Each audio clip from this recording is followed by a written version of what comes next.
Talvez você se lembre da emblemática figura do Guido Mantega, ex-ministro da Fazenda do segundo governo Lula e do primeiro governo de Dilma Rousseff, também conhecido por ser pai da Marina Mantega, não que isso importe alguma coisa. Era de se esperar, naturalmente, que o maior criminoso intelectual da área econômica dos governos petistas fosse relegado ao ostracismo, se convertendo em uma diminuta mancha vergonhosa no rodapé da nossa história, correto? Bem, não é assim que as coisas funcionam aqui no Brasil. Desta vez, o citado ex-ministro ganhou espaço para redigir uma coluna na Folha de São Paulo. Sim, ela mesma, que por pouco não afirmou que imposto é roubo, para criticar a condução da economia por Bolsonaro e seu ministro Paulo Guedes. Não, você não entendeu errado. Mas antes de continuar, peço que você deixe o seu like e o seu comentário neste vídeo para ajudar a melhorar o alcance deste canal. E se você quiser apoiar o meu trabalho aqui no YouTube, você pode se tornar membro do canal, contribuindo com valores a partir de R$ 1,99 por mês. Assim, você me ajudará a produzir um conteúdo cada vez melhor e terá acesso adiantado a estes vídeos e também ao nosso canal no Discord. E não se esqueça de me seguir nas redes sociais que estão aparecendo aí na tela, Instagram, Twitter e Telegram, porque eu sempre posto conteúdos diferentes por lá também. Em primeiro lugar, preciso mencionar que é um completo absurdo um sujeito como Guido Mantega ainda ter espaço para falar na grande mídia. O cara foi cúmplice de Dilma Rousseff na ruína financeira em que os dois governos da petista enfiaram o Brasil. Ele foi coautor da chamada nova matriz econômica, responsável por destruir nossa economia, culminando naquela grave crise que sucedeu às eleições de 2015 e que terminaria por derrubar a própria Dilma Rousseff 2 anos depois. Em qualquer país sério, um ministro que arruinasse a economia do seu país seria pendurado pelo pescoço com uma corda de piano na frente do prédio do seu ministério. Mas como bem sabemos, aqui é o Brasil, e este país é qualquer coisa, menos sério. Algum tempo atrás, no terceiro vídeo aqui deste canal, esse que está aparecendo aí na tela, eu já havia falado a respeito de outro ministro da Fazenda do governo Dilma Rousseff, o Nelson Barbosa, que se queixava naquela ocasião do fim das políticas desenvolvimentistas no Brasil, algo que, por sinal, o Guido Mantega também faz questão de mencionar em sua coluna na Folha, ao dizer que a atual situação econômica, classificada por ele como dramática, contrasta com o desempenho da política econômica social desenvolvimentista dos governos Lula e Dilma. E como era de se esperar, esse não foi o único descalabro cometido por Mantega no seu texto para a Folha, mas daqui a pouco eu faço a análise das atrocidades econômicas que ele falou. Antes, porém, nunca é demais lembrar. Como um libertário, eu não acredito que seja possível resolver qualquer problema, inclusive problemas de caráter econômico, por meio da ação do Estado. Como eu já deixei claro nesse vídeo que está aparecendo aí na tela, de nome o ministro da Economia libertário,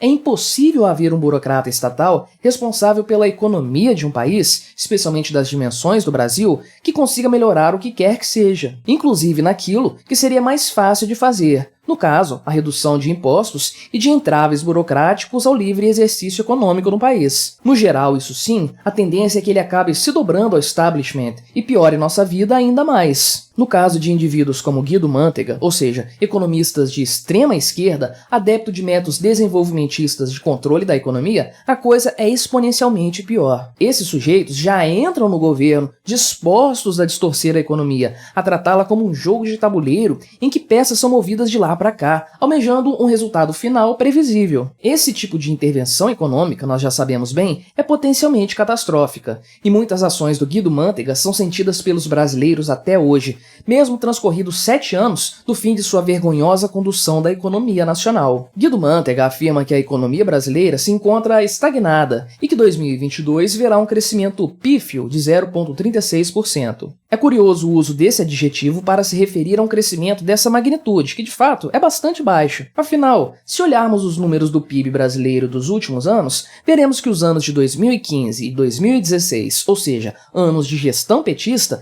viram uma queda brutal desse indicador. E é importante frisar, o último ano de Mantega como ministro da Fazenda viu um crescimento de 0,50%, que certamente também seria considerado pífio pelo próprio economista. Não é sem razão que em determinado trecho de sua coluna, Mantega menciona que entre 2003 e 2014, o PIB brasileiro teve um crescimento médio de 3,5%, espertamente se esquecendo daqueles 2 anos de gestão petista que eu citei anteriormente. Em outro trecho do seu texto, ele afirma que o Brasil, na era PT, era um país pouco endividado e que não à toa, a partir de 2008, o Brasil passou a receber avaliações positivas de grau de investimento pelas principais empresas de classificação de risco. Novamente se esquecendo de mencionar que foi ainda durante os governos petistas, no caso em 2015, que o Brasil foi rebaixado pelas agências de classificação de risco, perdendo novamente o grau de investimento. Num brutal exagero retórico, Guido Mantega disse que pela primeira vez em 500 anos, a renda dos mais pobres cresceu mais que a dos mais ricos e a desigualdade diminuiu no país, e que a pobreza caiu de 26,7% em 2002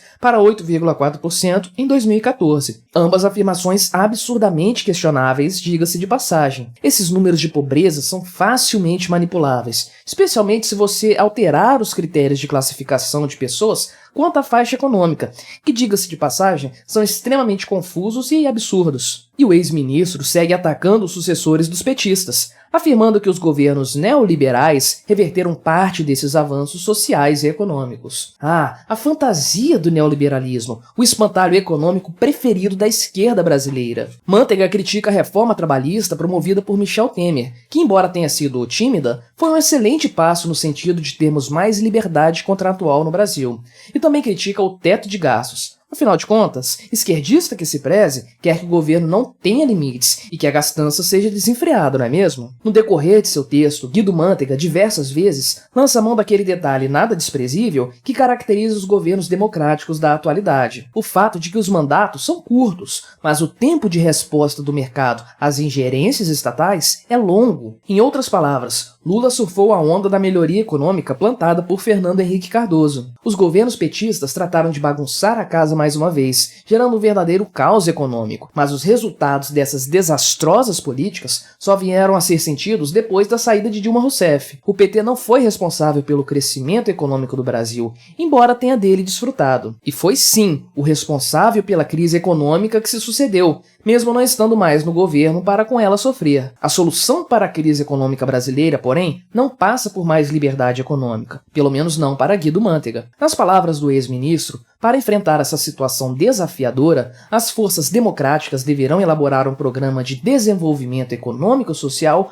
para a reconstrução do país. Por forças democráticas, entenda os partidos de esquerda e seus braços organizados, naturalmente. É a mesma história de sempre. Um governo extremamente centralizador, que quer comandar cada menor aspecto da economia e que conseguirá apenas distorcê-la até a exaustão. O fato é que na tal nova matriz econômica implantada por Mantega e Dilma, não existe nada de novo. É o mau e velho keynesianismo de sempre. Qual é o plano de Mantega? O governo deve coordenar um ambicioso plano de investimentos públicos e privados, de modo a ampliar a infraestrutura e aumentar a produtividade, gerando muitos empregos. Em outras palavras, ele quer fazer outro PAC, aquele ralo de dinheiro que não desenvolveu nada, deixou um monte de canteiros de obras abertos Brasil afora, elevou a dívida pública e, naturalmente, alimentou os bolsos de muitos empreiteiros, políticos e seus agregados. É aquela ideia torta e antiquada de que obras públicas fazem a economia girar. Uma mistura de New Deal com aquela história dos trabalhadores chineses construindo uma grande obra com paz ao invés de escavadeiras. É imprescindível realizar uma reforma tributária que simplifique os impostos federais, estaduais e municipais. Boa piada, Mantega. O trecho seguinte, em que o ex-ministro diz querer taxar a parcela mais rica da população, o tal 1%, é mais crível, com aquela ressalva de que esse topo da pirâmide, subsequentemente, crescerá para 2%, 5%, 10%, etc. Como piada pouca é bobagem, Mantega afirma que a política monetária deve manter a inflação sob controle, novamente parecendo se esquecer que se situarmos o ano de 2021, em que a equipe econômica de Bolsonaro realmente pisou no tomate, todos os anos após o fim da gestão petista tiveram inflação menor que qualquer um dos níveis de 2009 e em diante dos governos petistas. O novo governo deve retomar as políticas industriais e as de investimento tecnológico, que devolvam a competitividade da indústria brasileira. Claro, sem esquecer as questões climáticas e ambientais. Muito bem, é isso que chamo de atirar para todos os lados. Dar um oi para os industriais que estão sedentos por incentivos do governo, ao mesmo tempo em que acena levemente para os ecochatos de plantão, aqueles ambientalistas melancia sobre os quais eu já falei em outra oportunidade e que já compõem parte significativa da atual base da esquerda e não apenas aqui no Brasil. Encerrando seu colorário de absurdos, Guido Mantega diz que o que está em jogo nas próximas eleições é se continuaremos com a política econômica desastrosa do governo Bolsonaro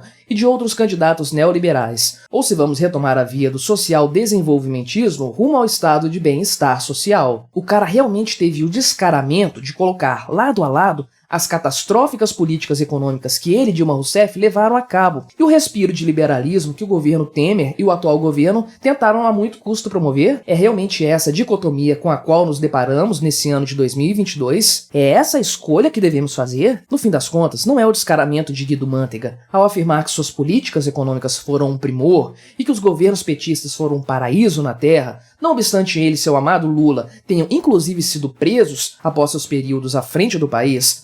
Não é isso que me impressiona. O que me deixa estarrecido de verdade é o fato de que esse senhor, esse indivíduo, esse criminoso intelectual, arquiteto de um plano econômico que conseguiu afundar este país em poucos anos, realmente acredita que fazer propaganda positiva e enganosa de seus anos como ministro da Fazenda é o caminho para recolocar o seu partido, o PT de Lula e de Dilma Rousseff, no poder. Chega a ser absurdo o grau de descolamento da realidade que observamos nesse tipo de gente. Eles parecem não perceber que discursos vazios, que essa propaganda à la Goebbels de afirmar uma mentira 1000 vezes, esperando que ela se torne verdade, não funciona mais. Hoje, qualquer um é capaz de determinar, por si só, qual foi o resultado dos desastrosos governos petistas para o Brasil. E certamente, qualquer um é capaz de perceber também que a senhora Folha de São Paulo, longe de ter qualquer compromisso com a verdade, prefere assumir de vez seu papel de pasquim político, dando espaço para que as mais deslavadas mentiras econômicas sejam ventiladas por um senhor que, volta a dizer, não deveria sequer ter espaço público para manifestar suas ideias. Tão graves foram suas ações para a economia de todos os brasileiros. Termino este vídeo, por mais paradoxal que seja, citando a primeira frase da coluna de Guido Mantega. No final de 2022, poderemos comemorar o enterro de um dos piores governos da história republicana brasileira. Sim, certamente nós enterraremos um dos piores governos deste país, e eu não estou falando do governo Bolsonaro. Se eu estiver correto em meus palpites, as urnas sepultarão a carreira política do Lula e do PT para sempre, em 2022. Aí sim, nós veremos ser apagada a relevância dos anos de governo petista, com a expectativa de que, junto com a carreira política de gente como Lula e a Dilma, sejam enterradas também as carreiras de economistas como Guido Mantega, bem como as suas políticas de desenvolvimentismo econômico.